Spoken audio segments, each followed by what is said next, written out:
x और y पूर्णांक है, x और y पूर्णांक है, और x की घातें n माइनस y की घातें n।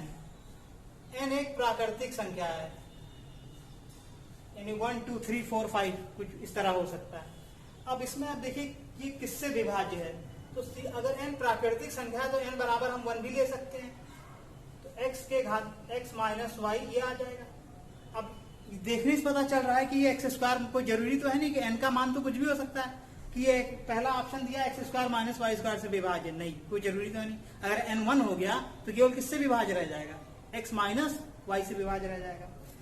ठीक है, अब अगर ये n बराबर 2 हो जाता है, यानी x square minus y square, तब ये इसको हम लोग x minus y x plus y, यानी जब n बराबर 1 था तब किससे विभाज्य था, x माइनस वाई। जब n बराबर आपने 2 लिया तब देखिए इससे भी विभाज्य है, इससे भी विभाज्य है और इससे भी विभाज्य है, यानी n बराबर 2 के लिए तीनों से विभाज्य हो रहा है ये। तो लेकिन अभी भी देखिए कि ऐसा होना चाहिए कि n के हर मान के लिए वो किसी ना किसी सेम चीज से विभाज्य हो, समान चीज से विभाज्य हो। अब n बराबर इसी तरह आप 3 लेंगे तो x cube minus y cube, ये आज का आ जाएगा x minus y x square plus y square plus x y. अब ये केवल किससे विभाज्य है, इससे और इससे, लेकिन यही। अब लेकिन तीनों में n हमारा अगर कोई भी पूर्णांक नंबर है तो x माइनस वाई से तो जरूर विभाज्य होगा, ये एक नियम होता है। ठीक है, x हमारा x माइनस वाई से हमेशा विभाज्य होगा अगर n पूर्णांक है। यहाँ पे n पूर्णांक है तो हमेशा किससे विभाज्य हो जाएगा, x माइनस वाई से। ठीक, क्यों विभाज्य हो जाएगा, हम जानते हैं कि अगर कोई नंबर इसमें x बराबर मैं क्या रख दूं y, x की घाते n माइनस वाई की घाते n में अगर मैं x बराबर y रख दूं तो ये क्या आ जाता है, x ये 0 के बराबर आ जाता है। ठीक है, यानी ये 0 के बराबर आ गया, यानी ये नंबर किससे विभाज्य है, x माइनस वाई से विभाज्य है। तो n के हर पूर्णांक मान के लिए ये हमेशा x माइनस वाई से विभाज्य होगा ही होगा। ठीक है, बहुत आसान था।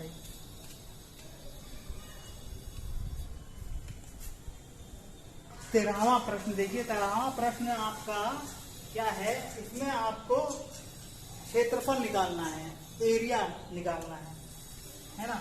तो आप देखिए पहला वक्र क्या दिया इन्होंने, y बराबर x माइनस 1 का स्क्वायर। ठीक है, और ये क्या दिया आपको, y बराबर x प्लस 1 का स्क्वायर। दो वक्र दे दिए हैं, और तीसरा दिया y बराबर 1/4। 3 वक्र से दिया है, 3 वक्र से परिबद्ध क्षेत्र का क्षेत्रफल बताइए। तो ये भी आप जानते हैं ये भी परवलय है, और ये परवलय इस y बराबर एक्स स्क्वायर, ये परवलय अगर हम जानते हैं तो ये परवलय पहले कैसे बनेगा, ये परवलय इस तरह बनेगा। अब इस परवलय को जो बच्चा जानता है, ये परवलय कैसे बना है, एक्स एक्सिस पे, एक्स अक्ष पे क्या कर दिया गया है, इसको थोड़ा सा स्थानांतरण कर दिया गया है, एक दाएं एक बाएं। ठीक है, ये वाला आपको बाएं और ये वाला आपको दाहिने स्थानांतरण हुआ। तो ये यहाँ पे आपको ये कह सकते हैं कि अब ये दोनों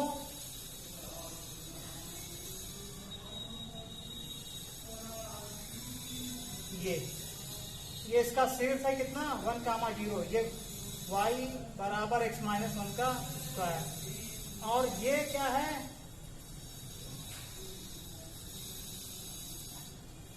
-1,0, y बराबर x माइनस 1 का स्क्वायर, ये इसका है।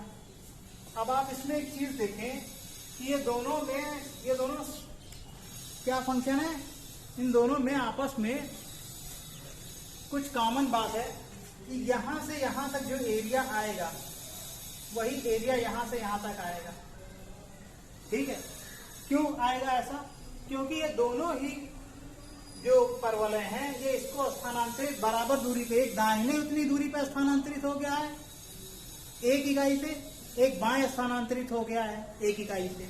तो दोनों के एक एक इकाई के स्थानांतरण से जो ये एरिया आएगा, और y बराबर ये बिंदु कौन सा हो जाएगा ये पता करना है। तो इसमें हम x बराबर 0 पुट कर दें, x बराबर 0 पुट करने पे ये भी 1 आ जाएगा। तो ये कौन सा बिंदु है, 0,1। तो ये सबसे अच्छा है कि सेम इकाई से दाएं बाएं केवल स्थानांतरित हुए हैं, इसलिए इनसे ये दोनों एक सममित फंक्शन भी कह सकते हैं, सिमेट्रिक फंक्शन। तो अब यहाँ पे आप देखें कि अगर हम y बराबर 1/4, y बराबर 1/4 ये एक लाइन होगी, तो हमको अगर ये वाला एरिया निकाल दें और इस एरिया में दुगना कर दें तो आराम से निकल के आ जाएगा। तो अब आप देखें कि ऊपर ये वाला फंक्शन है x माइनस 1 का स्क्वायर, ये नीचे ये वाला फलन है 1/4, और ये वाला बिंदु हमको निकालना है कि ये वाला बिंदु कितना हो गया। तो y बराबर अगर 1/4 में यहाँ रख देता हूँ तो x माइनस 1 का स्क्वायर, x माइनस 1 बराबर प्लस माइनस 1/2, तो x बराबर 1 प्लस माइनस 1/2, तो ये हो जाएगा x बराबर 1/2 और ये आ जाएगा 3/2। तो हमको इधर वाला बिंदु लेना है, ये आ जाएगा यहाँ से 1/2 कामा 1/4। ये आगे और भी कट करेगा 3/2 कामा 1/4 पे। तो x का मान यहाँ पे आप ये देखिए कि ये बिंदु कितना हो गया 1/2 कामा 1/4। तो हमको जो एरिया निकालना है, जो क्षेत्रफल निकालना है 0 से लेके कहां तक, x का मान 1/2 है। ऊपर कौन सा वक्र है, ये वाला x माइनस 1 के घाते 2, और नीचे कौन सा वक्र है 1/4। अब इन दो इसको हमको माइनस कर दिया dx। अब ये तो इतना निकलेगा, इसको दुगना कर दें तो ये पूरा एरिया निकल के आ जाएगा आराम से। तो एरिया का मान यहाँ से आप थोड़ा सा 2, इसको आप जानते हैं कि आराम से इसको खोल लीजिए, चाहे वैसे भी आप इसको इंटीग्रेट कर सकते हैं। तो जब आप खोल लेंगे तो 0 से 1/2, ये x square plus minus 2x plus 1 minus 1/4 कितना हो जाएगा बच्चों 3/4। अब आप इसको करेंगे तो ये आ जाएगा यहाँ से, मैं डायरेक्ट ही कर देता इसको, लेकिन मैं आपके लिए सरल बनाने के लिए कर दिया हूँ। x के घात से 3/3 माइनस x स्क्वायर बटे 2 करेंगे तो 2 कैंसिल हो जाएगा, 3/4x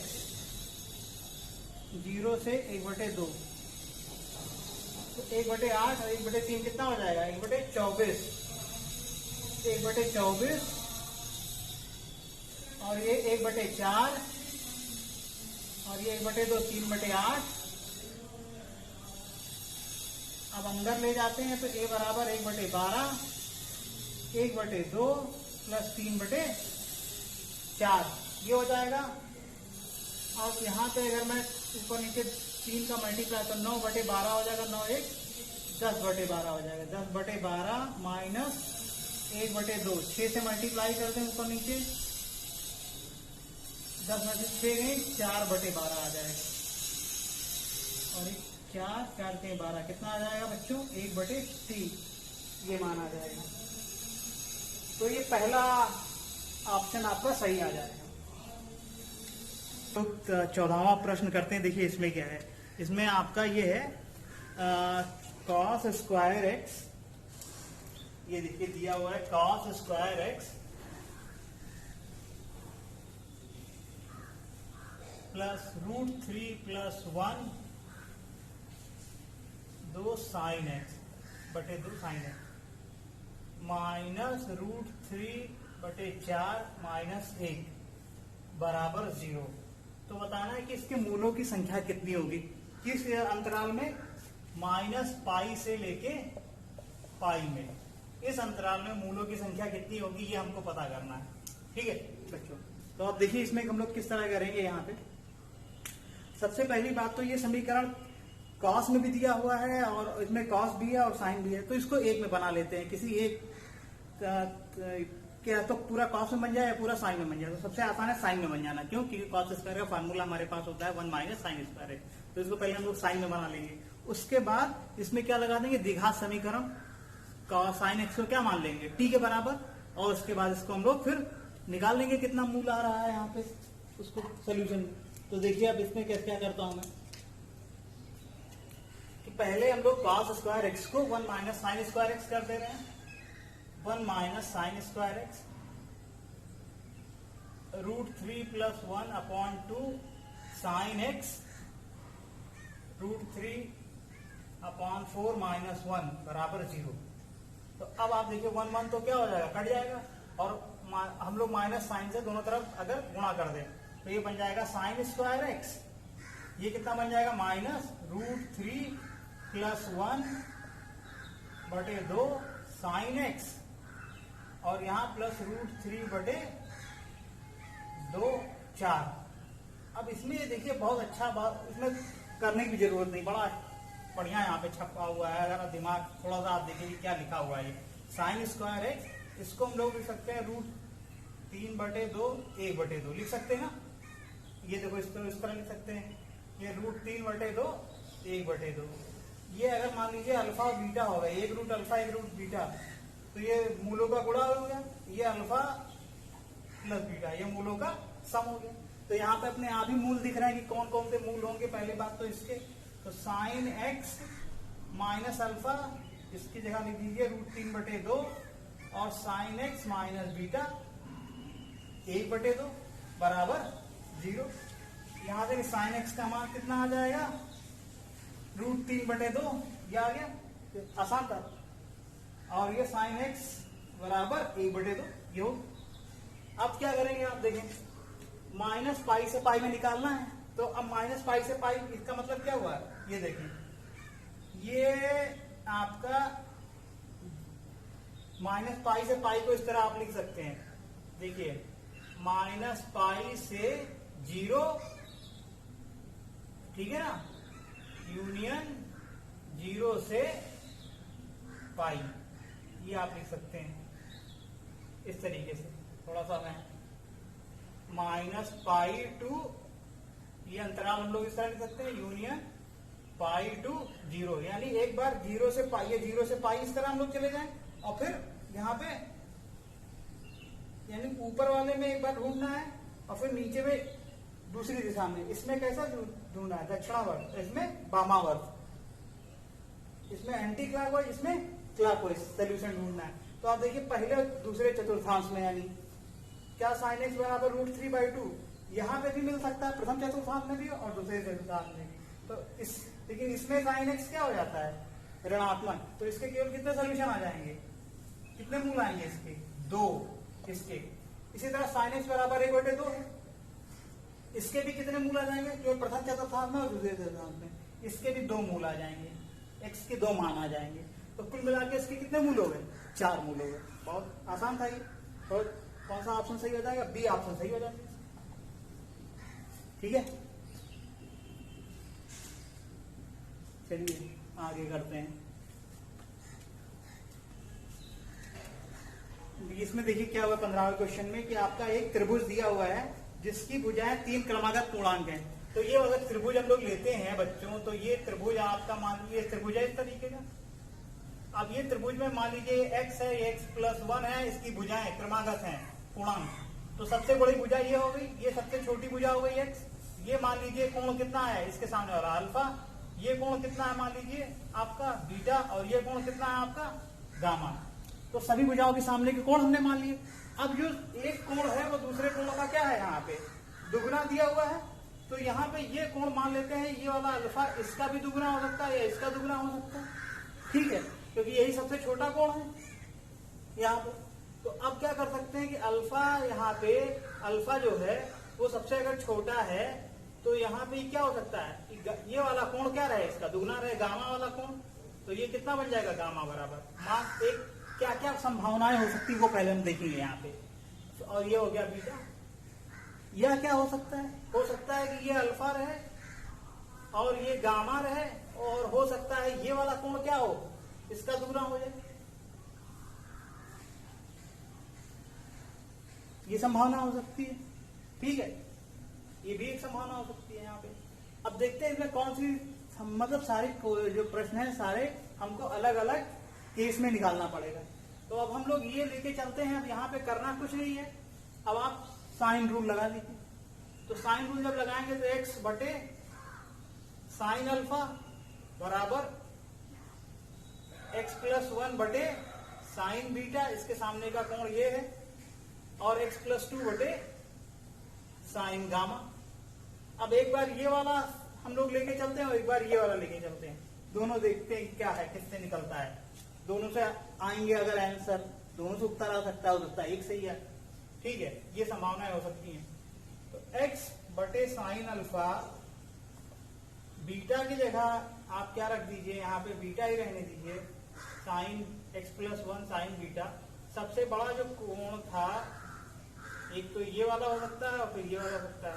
साइन बीटा को ऐसे रहने दीजिए, x+1 बटे साइन बीटा, और x+2 साइन गामा की जगह हम लोग क्या लिख सकते हैं, साइन 2 अल्फा, ये लिख सकते हैं, ठीक है।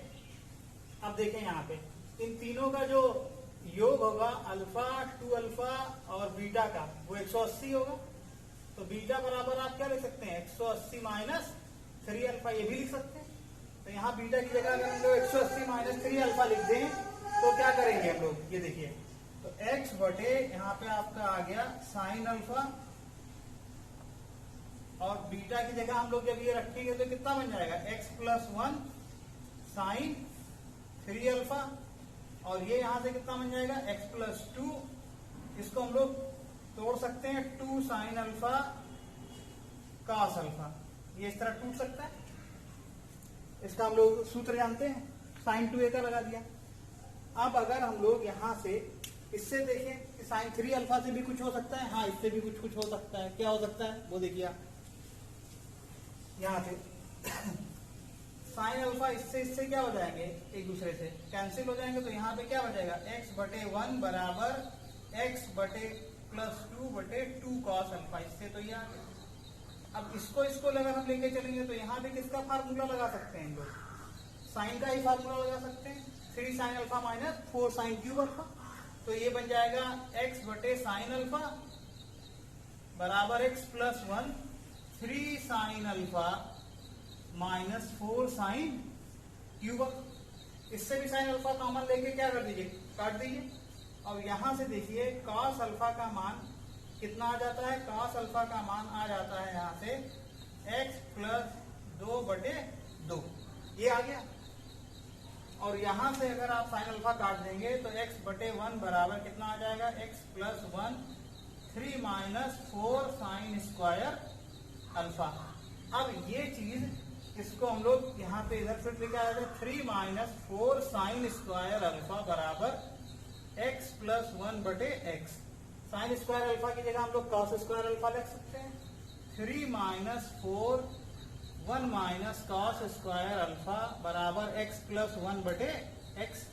कॉस अल्फा का मान यहाँ पे पुट कर देते, पूरा समीकरण किसमें आ जाएगा, x में आ जाएगा, और 3 माइनस 4 कितना, 1 बचेगा, माइनस और ये +4 हो जाएगा, और इसकी जगह हम ये पुट करेंगे तो x+2 का स्क्वायर और बटे ये कितना हो जाएगा, ये 2x होगा यहाँ पे आके, ये वाला x यहाँ पे आएगा ना, कॉस अल्फा इधर है, बटे 4x स्क्वायर बराबर x+1 बटे x, 4 4 कट गए, ये -1 है, ठीक। अब यहाँ पे लघुत्तम लेते हैं, एलसीएम लेते हैं, तो -x स्क्वायर प्लस, अब इसको हम लोग खोल देते हैं, x+2 का x square plus 4 plus 4x, नीचे यहाँ x स्क्वायर बचा, इधर गुणा कर देंगे, x स्क्वायर में गुणा करेंगे तो एक x तो कट जाएगा, एक x इससे खाली गुणा हो जाएगा, x square plus x square, यहाँ पे x स्क्वायर आ गया, नीचे x स्क्वायर बचा, x स्क्वायर का एक x कट जाएगा, यहाँ केवल एक x बचेगा, उस x का गुणा इसमें हो जाएगा, x स्क्वायर प्लस x।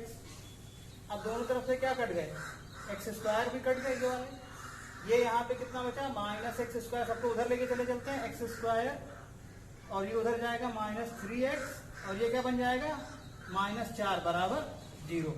अब इसको हम लोग क्या कर सकते हैं, x -4 और x +1 बराबर 0, ये आराम से इसका फैक्टर हो सकता है, गुणनखंड। तो यहाँ पे आप देखें कि x बराबर x ऋणात्मक नहीं हो सकता है, x एक भुजा है तो ऋणात्मक नहीं आएगा, x बराबर 4 आ गया। अब x बराबर 4 आ गया तो आप क्या करो, एक साइड कितनी हो गई, 4 5 6, ठीक है, ये बन गया यहाँ पे। इसी तरीके से अगर हम ये वाला कंडीशन लेके चलें तो यहाँ पे भी आप जानते हो कि तीनों का योग कितना हो जाएगा, alpha plus gamma plus 2 alpha बराबर 180। तो गामा का मान 180 माइनस 3 अल्फा आ जाएगा। अब गामा की जगह ये सारी चीजें पुट करके हम लोग कर सकते हैं, तो वहां से भी देखना पड़ेगा मान निकलता है या नहीं निकलता है। तो आप लोग इसको करिएगा। अब इसके आगे जिस तरह ये हमने किया था, एक्स का मान अगर यहाँ पे ये क्या पूछा गया था आपसे, हाँ, तो ऐसे त्रिभुजों की संख्या है, कितनी त्रिभुजों की संख्या है, तो अभी तो इससे एक आंसर हो सकता है, एक आंसर किससे आ जाए, इससे आ जाए।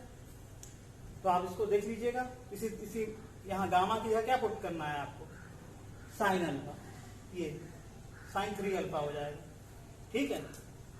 इसमें बीटा की जगह यहाँ पे आपका कितना हो जाएगा, 2 अल्फा हो जाएगा, और यहाँ पे आपका गामा बीटा की जगह 2 अल्फा डाल देंगे आप, ठीक है, और गामा की जगह 180 माइनस 3 अल्फा डाल देंगे। अब फिर देखेंगे कि इसको सोल्यूशन निकलता है या नहीं निकलता, ठीक है। तो जितने सोल्यूशन है वो निकल के आ जाएंगे इससे, इस तरीके से। मतलब प्रश्न है इस तरीके से यहाँ पे निकल के आ जाएगा। 16, हाँ चलिए, अब ये 16वां प्रश्न है। 16वां प्रश्न आपके देखिए, इसमें क्या पूछ रहा है कि x बराबर 33 के घाते n दिया हुआ है, n एक धनात्मक पूर्णांक है, ठीक है। तो x के इकाई स्थान पर 3 होने की प्रायिकता क्या होगी, प्रायिकता निकालनी है। थोड़ा सा कठिन लग रहा होगा, लेकिन है नहीं, थोड़ा सा बस खाली आपको बेसिक याद करना है। पहला तो इसमें एक चीज मैं आपको समझाता हूँ कि यूक्लिड वाला आपको कक्षा 10 में आप लोगों ने पढ़ा, यूक्लिड प्रमेय क्या होता है। यूक्लिड प्रमेय ये कहता है कि अगर हम मान लीजिए, यहाँ पे मैं हर एक एग्जाम्पल समझाता हूँ जो इसमें काम आएगा, कि अगर मैं किसी नंबर को 4 से विभाजित करूं तो उसमें क्या क्या हो सकता है, आप जो बताएं उसमें। तो वो नंबर ये था, 4 का गुणक हो सकता है, या तो 4 से विभाजित करने पे यही आएगा ना, 4 लैम्डा प्लस 2, 4 लैम्डा प्लस 3। यानी किसी भी नंबर को अगर 4 से विभाजित किया जाएगा तो वो कितने, यानी विभाजित करने के बाद इन्हीं में से किसी एक श्रेणी में आएगा। यानी पूरे सभी पूर्णांकों को इनमें से किसी एक श्रेणी में जरूर से रखा जा सकता है। कोई भी पूर्णांक आप उठाएंगे तो उसको किस श्रेणी में आप रखेंगे, या तो इनमें से किसी एक श्रेणी में रखा जा सकेगा। अब आप यहाँ पे थोड़ा सा देखिए, चक्रीय क्रम, चक्रीय क्रम क्या होता है वो समझिए। 3 का जो चक्रीय क्रम होता है, 3 में अगर घाते 1 ले रहे हैं तो कितना आएगा, 3 के घाते 2 ले रहे हैं, इकाई स्थान पे 9 आ जाएगा। 3 के घाते 3 ले रहे हैं, इकाई स्थान पे 27 आ जाएगा। 3 के घाते 4 ले रहे हैं, इकाई के स्थान पे 1 आ जाएगा, ठीक है। अब यहाँ पे ये बहुत महत्वपूर्ण है। फिर से अगर आगे 3 का घाते आप लेंगे, बढ़ाएंगे, 3 का घाते 5 करेंगे तो यहाँ पे कितना बन जाएगा, फिर से 3 आ जाएगा। अब 3 के घाते 6 करेंगे तो कितना आ जाएगा, ये यहाँ से 3, ये 9 आ जाएगा इकाई के स्थान पे। इस तरह आप ये समझिए, फिर से यही चीज क्या हो जानी है, रिपीट होनी चाहिए, चली जाएगी। 3 के घाते 7 करेंगे तो इकाई के स्थान पे आएगा, 3 के घाते 8 करेंगे तो इकाई के स्थान पे 1 आ जाएगा। तो अब आप देखो जरा कि यहाँ पे 5 1 लिखा है, 4 का कोई भी अगर गुणक रहेगा, 3 के घाते 4 रहे या 3 के घाते 8 रहे, यानी 4 का अगर गुणक है तो कितना आएगा, इकाई के स्थान पे आएगा। 3 का घात अगर 4 का गुणक है, 3 का घात ये अगर देखिए आप, ये कितना है, इसको कितना लिख सकते हैं, 4 प्लस 2, इसको 0 गुणे 4 प्लस 2। यानी कोई अगर इस श्रेणी में नंबर आता है, अगर ये आपका पूर्णांक घात इस श्रेणी में आता है तो कितना आएगा, इकाई स्थान पे 9। अगर इस श्रेणी में आता है घात, कोई पूर्णांक की श्रेणी में आ जाता है तो उसका गुणक इकाई स्थान पे 7, फिर यहाँ पे, और एक ये भी हो सकता है यहाँ पे, ये आपका एक मैं ये भूल गया हूं, 1 9 और 7, और आपका ये आएगा 4 लैम्डा प्लस 1, तो कितना आ जाएगा 3। यानी अगर पूर्णांक इस तरीके का है, पूर्णांक इस तरीके का है, पूर्णांक इस तरीके, घात जो है वो इस तरीके, तो इस तरीके का आपको क्या देंगे, शेषफल देंगे, इकाई स्थान पे वो देंगे 1 3 9 7। इसके अलावा कोई नंबर आएगा नहीं। 3 में यही साइकिल रहती है, 3 के साइकिल में इकाई स्थान पे 3 9 7 1 में से के अलावा और कुछ भी नहीं आएगा। और वो कैसे आएगा, अगर इसका घात 4 का गुणक है तो 1 आएगा, 4 इसमें धन 1 है तो 3 आएगा इकाई के स्थान पे। अगर 2 है, 4 लैम्डा प्लस 2 तो 9 आएगा, 4 लैम्डा प्लस 3 है तो 7 आएगा। यानी कोई, और ये भी हम बता चुके हैं यूक्लिड प्रमेय से कि कोई भी पूर्णांक इन 4 में से किसी एक श्रेणी में जरूर रखा जा सकता है। तो अब किस हमको निकालना है कि इकाई के स्थान पे 3 आए, तो किस श्रेणी का हमको पूर्णांक उठाना पड़ेगा। 4 श्रेणी के पूर्णांक हैं, इनमें से किसी एक श्रेणी के पूर्णांक आप उठा लीजिए, उस श्रेणी से कोई भी नंबर लगा देंगे। इस श्रेणी का उठाएंगे तो कितना आएगा, 1 आ जाएगा। इस श्रेणी का उठाएंगे तो आपका कितना आ जाएगा, 3 आ जाएगा। तो डायरेक्टली प्रायिकता 1, आपके पास कितने तरीके के पूर्णांक अवेलेबल हैं, कितने 4 तरीके, उनमें से केवल एक ही तरीके का पूर्णांक, 4 श्रेणी के पूर्णांक में से केवल एक श्रेणी का पूर्णांक आपको कितना इकाई अंक दे सकता है, 3। तो आंसर डायरेक्टली आप लिख सकते हो ना 1/4। थोड़ा सा है दिमाग लगाने वाला, ऐसा भी नहीं आसान था। देखिए हाँ, दशाएं की गणित है, अगर ऐसी चीजें सारी आती हैं तो आपको याद आएगा कि किसी भी पूर्णांक को हम 4 श्रेणी में बांट सकते हैं। अगर ये कोई घात इस श्रेणी में लिया जाता है तो इकाई ये आएगी, इकाई का अंक इस श्रेणी का लिया जाता है, इकाई अंक ये आएगा। इस श्रेणी का लिया जाता है, इकाई का अंक 9 आएगा। इस श्रेणी का लिया जाता है, इकाई का अंक 7 आएगा। आपको 3 चाहिए, यानी केवल इसी श्रेणी से जब उठाएंगे 4 श्रेणियों में से एक श्रेणी केवल आपको ये सहायता कर पाएगी कि आपका अंक 3 आ जाए, बस। अच्छा प्रश्न था ये। अब 17वें में देखिए, 17वां भैया आसान है, ऐसा कुछ है नहीं इसमें बहुत ज्यादा। ये क्या निकालना है, अवकलन निकालना है, डिफरेंशिएशन। तो पहले तो आप ये देखो कि y बराबर log x बेस में कितना है, 10, ये दिया है log 10 बेस में आपको कितना है, x, और ये log x बेस x, और ये log 10 बेस 10। अब ये तो आपको जानते हैं, ये तो 1 हो जाएगा, ये पता नहीं क्यों दिया है, ये भी 1 हो जाएगा, दोनों समान है। इसमें आप बेस को बदलने वाला फार्मूला लगा दीजिए, log x बेस e लगा दीजिए, log 10 बेस e, फिर से ये log 10 बेस e कर दीजिए और log x बेस e, ये आ जाएगा 1 धन 1, ये ठीक। अब आप इसको डिफरेंशिएट कर दीजिए, डिवाइड बाय dx। तो यहां से डिवाइड बाय dx देखिए आपका कितना आ जाएगा, ये आप देखेंगे तो ये तो कांस्टेंट है, log 10 बेस e, और log x बेस e का मान 1/x, यहाँ पे ये कांस्टेंट है, और ये आप देखेंगे तो ये आ जाएगा यहाँ से log 10 बेस e, और ये कितना बन जाएगा, -1/log x बेस e का होल स्क्वायर, और फिर log इसका डिफरेंशिएशन ये हो जाएगा। ये आसान है। अब इसको आप थोड़ा सा और सरल करें तो आंसर आएगा सही से। कौन सा ऑप्शन देखिए मैच करता चले, तो इसमें आपको कुछ करना नहीं है। जब आप इसको थोड़ा सा और सॉल्व करेंगे तो ये ऑप्शन देख के चलना है कौन सा आ जाएगा, log 10 बेस e, ये तो आ रहा है। इसमें क्या होगा, -log 10 base e x/log x base e का होल स्क्वायर, ठीक है। log 10 बेस e, पहला ऑप्शन आ जाए, डिवाइड बाय dx, ये पहला ऑप्शन आ गया, सिंपल, ठीक है। तो ये दोनों तो कांस्टेंट से 0 हो जाएगा, इनका कोई मतलब ही नहीं यहाँ पे। तो ये तो बहुत आसान प्रश्न था। देखो बच्चों, 18वां प्रश्न, 18वां प्रश्न। अब ये थोड़े थोड़े तो, अब इतना आसान तो हर पेपर में ही दे देंगे, थोड़ा बहुत तो डालेंगे कुछ ना कुछ।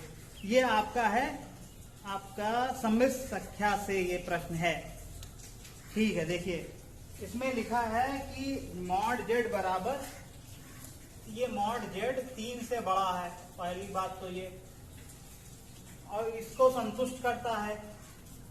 z एक सम्मिश्र संख्या है, सम्मिश्र संख्या के, तब इसका न्यूनतम मान बताना है, z धन 1/z का, इसका जो परिमाप आएगा, मॉड जिसको बोलते हो, उसका न्यूनतम मान क्या है।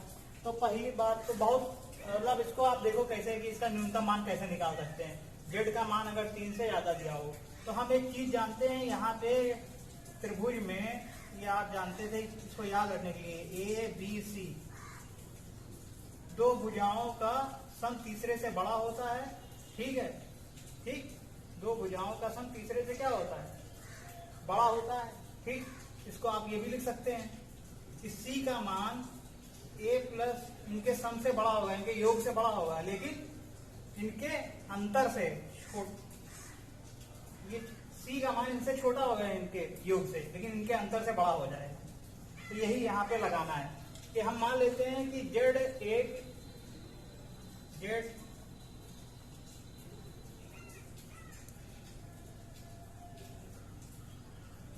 माइनस 1/z इनके अंतर से बड़ा है, और ये क्या इनके योग से छोटा होगा। ये चीज समझ सकते हैं यहाँ पे। अब हमको न्यूनतम मान निकालना, तो न्यूनतम मान में हम इससे निकाल सकते हैं, इससे महत्तम मान निकल के आ जाएगा कि ये संख्या अगर मान लो 10 आया, 10 से छोटी है तो ये संख्या का महत्तम मान 10 हो जाएगा, और इससे ये 3 से बड़ा है तो न्यूनतम मान 3 हो जाएगा। तो इससे हम न्यूनतम मान निकाल सकते हैं। कैसे न्यूनतम मान निकाल सकते हैं वो देखिए। अगर ये भी एक आप देखिए कैसा मान है, ये धनात्मक, ये भी कैसा है धनात्मक मान है, और जेड का मान 3 से बड़ा हो सकता है। इन्होंने दिया है जेड का जो मान है 3 से बड़ा हो सकता है। तो इसके जगह पे अगर हम यहाँ पे y बराबर ये ले लें x, इसको ले लें x आपका 0 से बड़ा है, ठीक है, x आपका 3 से बड़ा है, मैं डायरेक्टली लिख के दे रहा हूँ x बराबर ये लेगा। अब अगर मैं यहाँ पे डिवाइड बाई dx करता हूँ तो 1 माइनस 1/x², ये कैसा आ गया, कैसा आया, ये धनात्मक आ गया। यानी इसके मतलब ये फंक्शन क्या है, वर्धमान, ये फलन वर्धमान है। जब ये फलन वर्धमान है तो अब आप देखें कि x सबसे न्यूनतम मान कहाँ पे मिलेगा, x के आगे अगर हम लोग मान देते चले जाएंगे तो ये इसका मान बढ़ता चला जाएगा y का। तो सबसे न्यूनतम मान x बराबर 3 पे मिलेगा।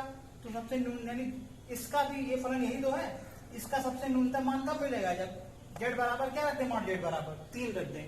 तो जब ये रखेंगे 3 माइनस 1/3, ये बड़ा हो जाएगा आपका z प्लस 1/z से, और ये 3 3 का 9 माइनस 1 8/3 यानी z प्लस 1/z।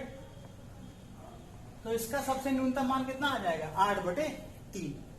फिर से समझाता हूं कि ये तो आप जानते हैं कि हम लोग अपने त्रिभुज वाले नियम से कि कोई भी जो आपका भुजा होता है वो बाकी दो भुजाओं के योग से छोटा तथा उन भुजाओं के अंतर से बड़ा होता है। यही चीज अगर मैं इसको एक भुजा मान लूं, 3 यहाँ पे 3 हमारे पास सम्मिश्र संख्याएं हैं, एक जेड है, एक 1/z है, और दूसरा इन दोनों का योग से जो सम्मिश्र संख्या बनेगी। तो सम्मिश्र संख्या जो भी बनी, यहाँ पे हमने ये त्रिभुज वाला नियम लगा दिया, और उसके बाद अब ये हमको महत्तम मान देगा, ये हमको न्यूनतम मान देगा। तो यहाँ पे अब जेड हमारा जो नंबर है वो 3 से बड़ा है, तो जेड के जगह पे मैंने x यहाँ पे लिख दिया है, x माइनस 1/x, ये एक फलन बन गया हमारा। अब ये फलन देखते हैं कि किस तरीके से चलता है। तो इसका हमने जब अवकलन किया, डिफरेंशिएशन किया, तो एक धनात्मक आया, अवकलन धनात्मक आ रहा है, और जब धनात्मक आ रहा है जो हमारा फलन हो जाएगा वो एक वर्धमान फंक्शन बन जाएगा, वर्धमान फलन बन जाएगा। तो इस वर्धमान फलन का न्यूनतम मान x बराबर 3 पे आ जाएगा। तो जब x बराबर 3 रखेंगे या मॉड z बराबर 3 रखेंगे तो ये नंबर इससे 3 माइनस 1/3 से बड़ा, यानी ये नंबर 8/3 से बड़ा आ जाएगा। तो इसका न्यूनतम मान 8/3 हो जाएगा। यही था। कौन सा ऑप्शन सही है इसमें, देखें आप, इसमें है आपका सी ऑप्शन सही आ रहा है। अब ये प्रश्न थोड़े थोड़े कठिन है। हाँ बच्चों, अब ये 19वां प्रश्न देखिए, ये बहुत आसान प्रश्न है, समांतर श्रेणी का प्रश्न है। तो इसमें दिखा है कि A B C D E F समांतर श्रेणी में है। ये आपका A B C D E और F ये सब समांतर श्रेणी में दिया हुआ है। तो अब इसमें देखिए आंसर आपको E माइनस C का मान निकालना है। हम मान लेते हैं इनके बीच में जो पदांतर है वो है आपका x, यानी x, दो क्रमागत जो यहाँ पे पद आ रहे हैं उनके बीच में पदांतर कितना है, x है। तो यहाँ पे हम ये कह सकते हैं कि इनके बीच में पदांतर x होगा और ये भी x होगा, इस तरीके से। तो यहाँ पे हम लोग f माइनस ई बराबर क्या लिख सकते हैं, x के, और यहाँ पे ये क्या लिख सकते हैं, e माइनस डी बराबर क्या लिख सकते हैं, e माइनस डी बराबर भी आप x लिख सकते हैं।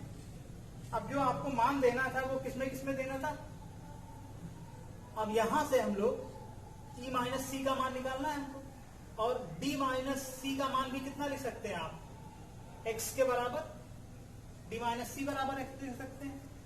तो हम लोग यहाँ पे क्या कर सकते हैं, e की जगह पे क्या लिख दें, ई की जगह पे हम लोग लिख सकते हैं, यहां से देखिए x प्लस डी लिख सकते हैं ना, और c की जगह पे क्या लिख सकते हैं, c को उधर लिए d माइनस एक्स, ये लिख सकते हैं। जब ऐसा करेंगे तो ये कितना आ जाएगा, यहां से कैंसिल होके डी डी कैंसिल हो जाएगा और ये 2x आ जाएगा। यानी जो ये क्या है, x पदांतर है। अब पदांतर यहाँ पे देखिए क्या क्या निकल सकता है, कैसे कैसे निकल सकता है पदांतर। यहाँ पे हम लोग निकालने के लिए क्या क्या कर सकते हैं, पदांतर निकालने के लिए अगर आप देखें तो यहाँ पे ये कितना बन सकता है, d माइनस एक्स की जगह पे हम लोग b माइनस ए रख सकते हैं, x की जगह पे हम लोग c माइनस बी रख सकते हैं, x की जगह पे हम लोग d माइनस सी रख सकते हैं। ठीक है, तो x की जगह पे d माइनस सी आप रख दीजिए। यहाँ पे d माइनस सी से भी कितना मान आएगा, x के बराबर ही आएगा, बस हो गया। तो पहले क्या करना था, यहाँ पे सारे क्रमागत जो नंबर थे उनके बीच में जो पदांतर होगा वो समान रहेगा। तो हमने क्या किया, यहाँ पे e माइनस सी का मान निकालना था, e माइनस डी बराबर भी x के, और यहाँ पे आप देखें d माइनस सी बराबर भी x के। तो हमने यहाँ से e का मान निकाल के रख दिया, यहाँ से किसका मान निकाल के रख दिया, c का मान, और जब इसको यहाँ पे सरल किया तो 2x आया। अब x क्या है, पदांतर है। पदांतर फिर देखिए कैसे निकल सकता है, b minus a, c minus b, d minus c, e minus d, f minus e, पदांतर बहुत तरीके से निकल सकता है। ऑप्शन में आपके x की जगह क्या दिया हुआ है, देखिए यहाँ पे d माइनस सी दिया हुआ, तो x की जगह d माइनस सी रख दिया, ये भी पदांतर है, x का मान, आसानी था एक। ठीक है, ये 19वां हो गया। अब आपका समाकलन का प्रश्न है 20वां, है ना। अब आप इसमें 20वें में देखें क्या है, ये ऊपर है आपका ln x plus 1 minus ln x, और नीचे आपका क्या है, x और x प्लस 1 dx। ठीक है, देखिए तो इसको थोड़ा सा सरल करें हम लोग, तो ये आसान रहेगा हमारे लिए। ठीक है, कैसे आसान रहेगा, पहले तो आप इसको देखें, इसको हम लोग सरल करके लिखेंगे तो ln, अगर यहां से मैं एक काम करता हूं कि अगर सरल करने से पहले इसको प्रतिस्थापन विधि से पहले कुछ मान लेते हैं, x plus 1 minus ln x बराबर t मान लो। अब देखें जरा क्या होता है, इसको अगर हम इसका अवकलन करेंगे तो डिफरेंशिएट करेंगे तो ये कितना आ जाएगा, 1 बटे एक्स प्लस 1 और इसका डिफरेंशिएशन 1 प्लस 0 माइनस 1 बटे एक्स, और ये क्या आ जाएगा, dt बटे dx, ये आएगा ना, यही चीज। अब इसको थोड़ा सा और सरल करा जाए यहाँ पे, तो x माइनस एक्स प्लस 1 नीचे x प्लस 1 बराबर dt बटे dx। अब ये देखिए माइनस 1 आ जाएगा, माइनस 1 और ये dx ऊपर ले आए तो dx बटे x प्लस 1 बराबर dt, ये बन जाएगा, माइनस यहाँ लगाते हैं। तो ये प्रतिस्थापन से बहुत आसानी से हो गया एक लाइन में। अब इसके जगह पे क्या रख दें हम लोग, ये इंटीग्रेशन आई मान लिया, इसके जगह पे हम लोग रख सकते हैं माइनस dt, और इसके जगह पे क्या रख सकते हैं, यहाँ पे t। तो ये आई कितना हो जाएगा आपका, आसानी से बन जाएगा t माइनस dt, माइनस बाहर आ गया, और t का आप जानते हैं minus t square by 2 plus c. अब देख लीजिए कौन सा ऑप्शन आपका इसमें से मैच कर रहा है, इसमें से, और इसको आप कितना लिख सकते हैं, t लिखा था, t इसको आप सरल करके थोड़ा सा ये भी लिख सकते हैं, t बराबर ln x प्लस 1 बटे x, ये लिख सकते हैं ना, ln a minus ln b, ये वाला सूत्र लग जाएगा। तो t की जगह पे आपके पास ऑप्शन में देखिए चारों में से कौन सा ऑप्शन आएगा इसमें, ये यहाँ से पहला ऑप्शन आ जाएगा, ये माइनस 1 बटे 2 ln x प्लस 1 बटे x, इसका होल स्क्वायर प्लस सी, ये आ जाएगा यहाँ पहला ऑप्शन। प्रतिस्थापन विधि द्वारा सॉल्व करना था, बस हो गया, आसान था।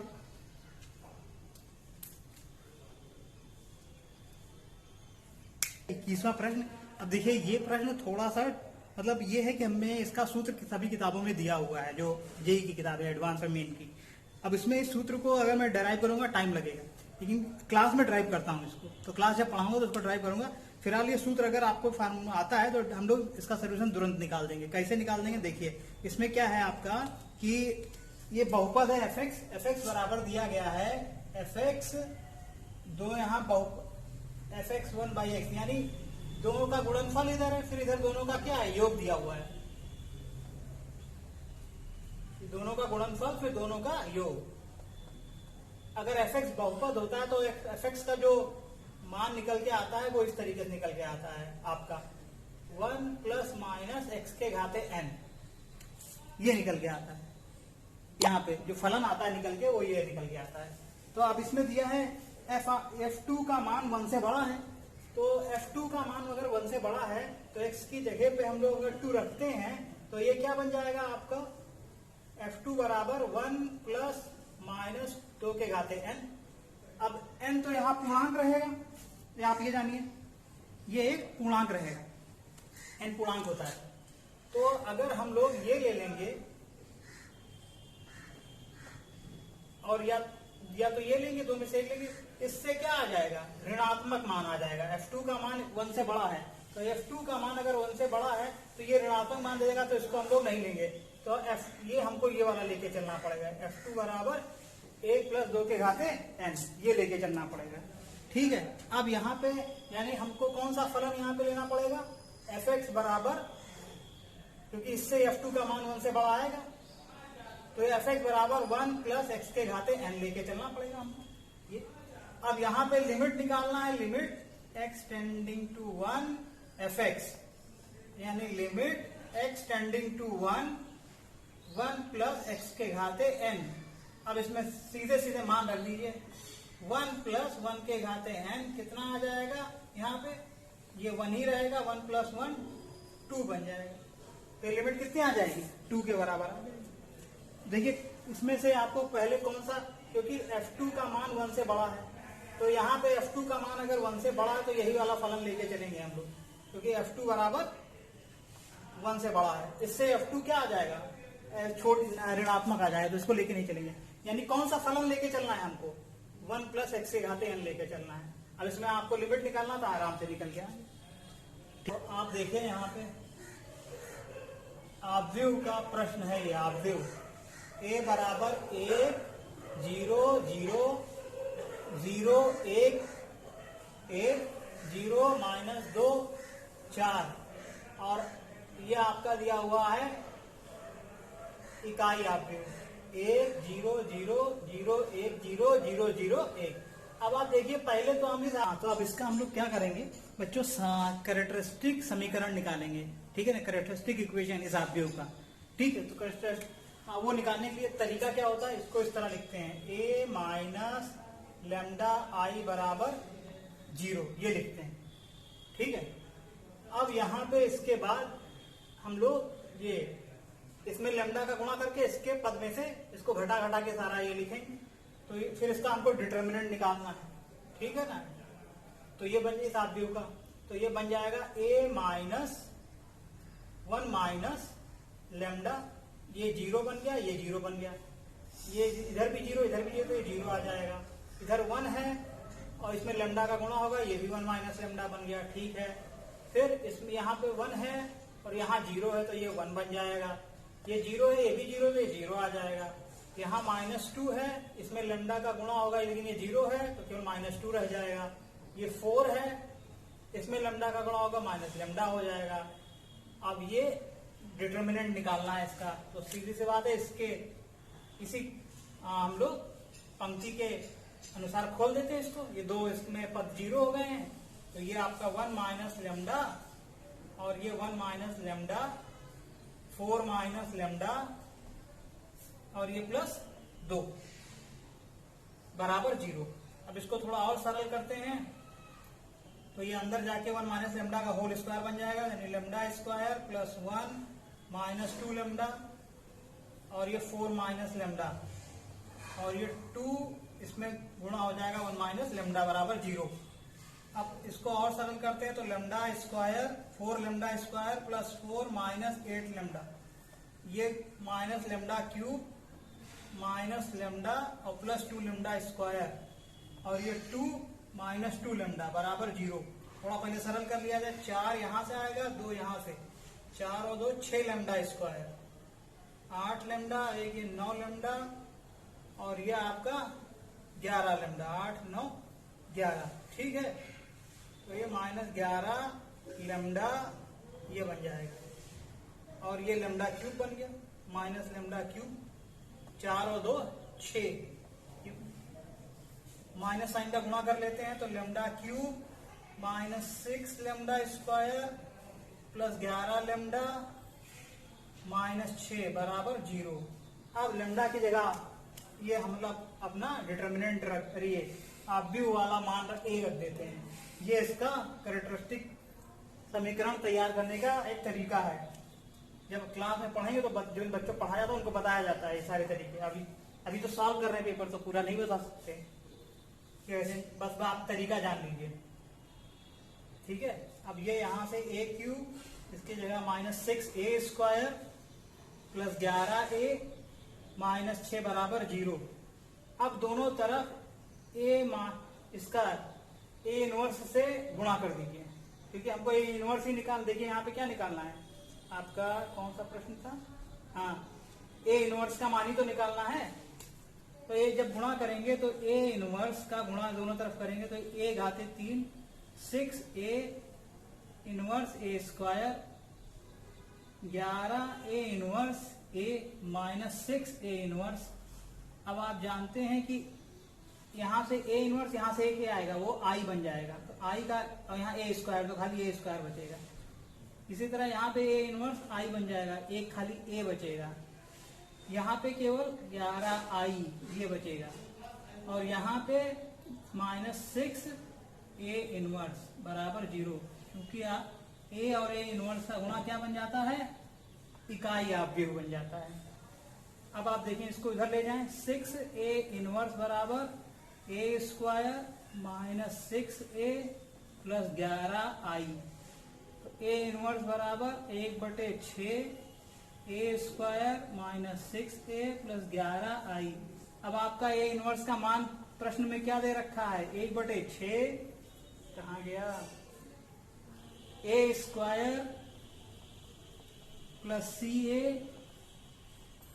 प्लस डी आई होना चाहिए, क्या आप जानिए प्रश्न में डी आई होना चाहिए। तो सी प्लस डी का मान पूछा है, तो सी बराबर -6, इसको तुलना करिए, और डी बराबर 11, तो सी प्लस डी का मान कितना आ जाएगा, 5 आ जाएगा, सी प्लस डी बराबर 5। ये आ गया इस प्रश्न का उत्तर। अब ये आपका ये कैरेक्टरिस्टिक समीकरण निकालने का तरीका है, कैरेक्टरिस्टिक इक्वेशन निकालने का तरीका यही है।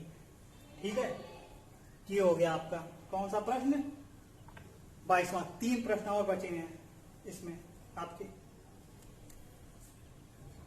अब 23वां प्रश्न देखिए, ये भी आसान है। p और x के वास्तविक मानों के लिए द्विघात बहुपद f(x) बराबर, अच्छा p और x दोनों वास्तविक हैं, तो f(x) बराबर, ये आप देखें f(x) बराबर ये हो जाएगा 2p square plus 1 x square 4p square minus 1x plus 4 2p square plus 1। x और p और x दोनों क्या हैं, p और x दोनों ही वास्तविक संख्याएं हैं, रियल नंबर हैं। ठीक है, तो अब आप देखिए इसका न्यूनतम मान बताना है f(x) का। तो आप इसमें क्या करें कि x में भी ये द्विघाती है और p में भी द्विघात है, तो इसमें आप थोड़ा सा इसको करें कि पहले p में हम इसको द्विघाती, क्योंकि p और x दोनों यहाँ पे क्या बनाया गया है, वास्तविक मान। तो ये आप देखिए इसमें करने के लिए क्या करेंगे, p स्क्वायर को आप इकट्ठा कर दें, तो p स्क्वायर यहाँ से और यहाँ 3 जगह से आ रहा है, तो p स्क्वायर जब आप इकट्ठा करेंगे तो आपका यहाँ 2x स्क्वायर आ जाएगा यहाँ से, और यहाँ से 8 आ जाएगा, और 8x 4 दूनी 8x, और यहाँ से कितना आ जाएगा, 8 आ जाएगा, ये आएगा। अब उसके बाद p स्क्वायर में और p कहाँ बच रहा है, बाकी कौन कौन सा टर्म बचेगा वो देखिए आप, कौन कौन सा पद बचा रहेगा, x स्क्वायर यहाँ बचा रह गया, और यहाँ पे क्या बचा रह गया, -2x यहाँ बचा रह गया, और +4 यहाँ बचा रह गया। ठीक है, अब आप थोड़ा और इसको सरल करेंगे तो यहाँ से 2 कॉमन ले लेंगे, 2p² x² + 4x + 4, यहां से x² - 2x + 4। अब आप देखिए इसमें क्या कर रहे हैं हम लोग यहाँ पे कि आपका ये बन जाएगा 2p² x + 2 का होल स्क्वायर, और इसको हम लोग लिख सकते हैं x - 1 का होल स्क्वायर प्लस ये कितना आएगा, +3 लिखना पड़ेगा। ठीक है, क्योंकि x² यहाँ पे क्या हो जाएगा, ये x² + 1 - 2x + 1 में जब 3 जुड़ेगा तो यही चीज बन के आ जाएगी। अब आप fx को देखिए, यहाँ पे दिमाग क्या लगाना है इसमें आपको इस नंबर को, अब आप देखिए ये कैसा नंबर है, p² में x + 2p² में, तो ये धनात्मक नंबर रहेगा, ये भी धनात्मक मान रहेगा, ये भी धनात्मक मान रहेगा। अब धनात्मक, लेकिन ये हम कह सकते हैं धनात्मक के साथ साथ स्क्वायर नंबर 0 भी हो सकता है।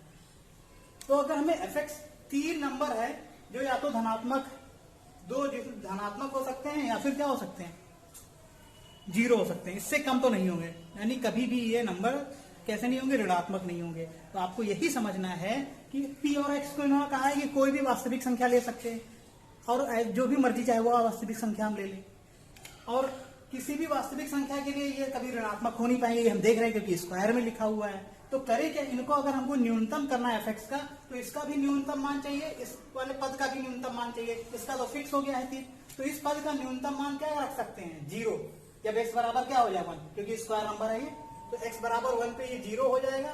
ये क्या, इसको भी 0 बना सकते हैं कि p भी एक वास्तविक नंबर है, तो p को हम 0 ले लें, तो ये वाला पद भी क्या हो जाएगा, 0।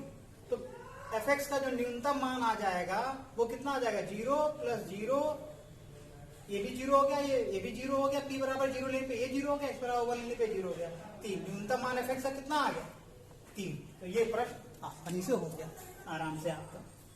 अगर p खाली x दिया रहता कि न्यूनतम रख सकते हैं तो कुछ और तरीका हमको सोचना पड़ता है यहाँ पे, ये इससे हो जाएगा। 24वां प्रश्न देखिए बच्चों, इसमें क्या है कि आपका ABC समांतर श्रेणी में दिए हुए हैं, ABC समांतर श्रेणी में है, तो यहाँ 2b बराबर हम लोग क्या लिख सकते हैं, a + c, और b का मान इन्होंने π/4 दिया हुआ है, तो यहाँ पे a + c बराबर क्या लिख जाएगा आपका, π/2, c बराबर π/2 है।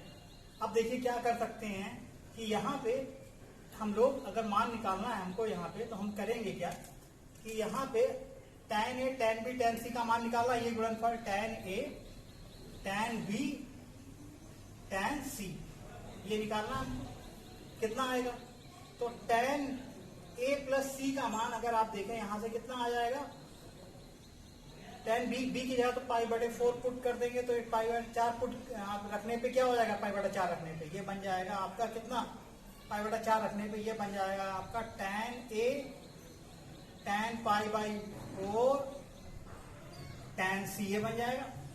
तो ये 1 होता है तो खाली बचेगा tan a tan c ये बचेगा यहाँ से। ठीक, अब यहाँ पे हम लोग c की जगह कितना रख सकते हैं, tan a tan π/2 - a लिख सकते हैं ना, यहाँ से ये कितना बन जाएगा, tan a और ये cot a बन जाएगा, tan a और cot a का गुणनफल 1 आता है, तो इसका मान कितना आ गया, 1 आ गया यहाँ से डायरेक्टली। ये हो गया आपका कौन सा प्रश्न, 24वां। अब हम लोग लास्ट क्वेश्चन करेंगे, ठीक है, अंतिम, आसान था ये। अब आपका लास्ट प्रश्न है, क्या है इसमें देखिए आप, बिंदु -1,1, ये बिंदु दिया है -1,1, ठीक है, कि रेखा, इस रेखा से दूरी निकालनी है। बहुत आसान प्रश्न है ये, 5y